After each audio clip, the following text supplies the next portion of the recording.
మీరు Dubai relocate అయ్యారని విన్నాను. Is it true? See, the thing is, I live in Hyderabad and Tirupati. చాలామందికి తెలియదు, తిరుపతిలో కూడా నాకు ఇల్లు ఉంది. తిరుపతికి నేను రెగ్యులర్గా అక్కడ నెలకి షూటింగ్ లేనప్పుడు అక్కడ I look after the university and other thing. తెలుసు నాకు అది. Not many people know that.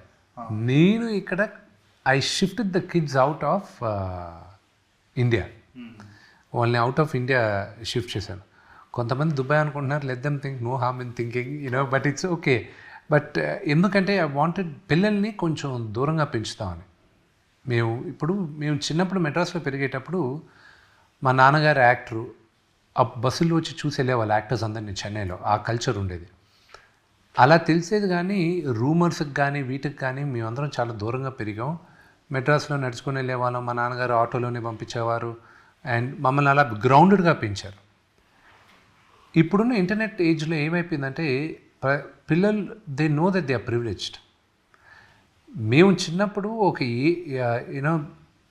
AC నిద్రపోయేటప్పుడు ఆన్ చేసుకొని మిగతా టైంలో ఆన్ చేసుకోకూడదని చిన్నప్పుడు మాకు ఉండేది, ఆన్ చేయకూడదని.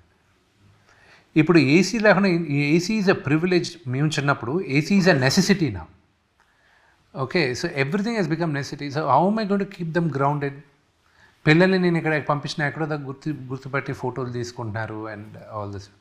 And plus I wanted kids to have a very very normal life. వాళ్ళని ఇప్పుడు ఎక్కడ స్కూల్లో చేర్పించానో వాళ్ళు మార్నింగ్ లేస్తారు, ఆ స్కూల్ బస్లోనే వెళ్తారు, ఈవినింగ్ స్కూల్ బస్లోనే వస్తారు. వాళ్ళు రెగ్యులర్ లైఫ్. అక్కడ వాళ్ళ మా ఫాదర్స్ అన్ యాక్టర్ అని చెప్తే అక్కడ ఏం జల్లవు ఆ ఊర్లో. So they leading a very very normal life. So I'm happy అన్నట్టు. అంటే ఇప్పుడు ఒక కామన్ మ్యాన్కి, ఒక రెగ్యులర్ పర్సన్కి అర్థం కాకపోవచ్చు, ఈడేం మాట్లాడితే నార్మల్ లైఫ్ అంటే వీల్ది లైఫే కదా. కంటిన్యూస్ మేము ఎప్పుడు ఎవరు ఎలాంటి ఫోటోలు తీస్తారా, వీడియోలు తీస్తారా, ఎప్పుడు ఎక్కడుంటుంది అనేది మాకు ఇప్పుడు 24 hours మేము ఎప్పుడు చూసుకునే జాగ్రత్త పడుతూ ఉంటాం. ఆ లైఫ్ నుంచి పిల్లలు రేపు నటీనటులు అవ్వాలని నేను దేవుని ప్రార్థిస్తున్నాను. కానీ వాళ్ళ ఇష్టం, వాళ్ళు ఏమవుతారనేది. కానీ ఆ ఫార్మేటివ్ ఏజ్, ఆ చిన్న వయసులో అయినా వాళ్ళ ప్రైవసీ ఉంటే బాగుంటుంది అన్న ఉద్దేశంతో వాళ్ళని అవుట్ ఆఫ్ కంట్రీ చేర్పించాను స్కూల్. That's great.